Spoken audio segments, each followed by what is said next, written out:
Hello friends, இந்த வீடியோவில் மார்கழி மாதத்தில் பாட வேண்டிய திருப்பாவை 2ஆம் பாடலை பற்றி பார்க்கலாம். இது மார்கழி மாதம் 2ஆம் நாள் நாம் பாடணும்.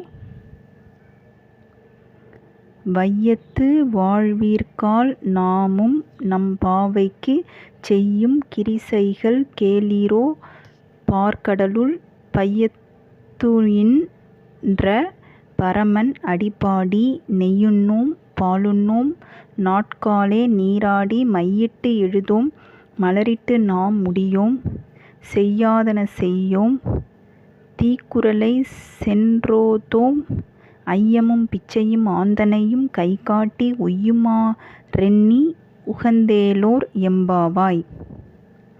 இதுதாங்க திருப்பாவை 2ஆம் பாடல். திருப்பாவை 1ஆம் பாடலுக்குள்ள வீடியோ நான் டிஸ்கிரிப்ஷனில் அட்டாச் பண்ணியிருக்கேன், பார்த்துக்கோங்க. இந்த வீடியோ பிடிச்சிருந்துன்னா மறக்காமல் லைக் பண்ணுங்கள், ஷேர் பண்ணுங்கள், சப்ஸ்கிரைப் பண்ணுங்கள்.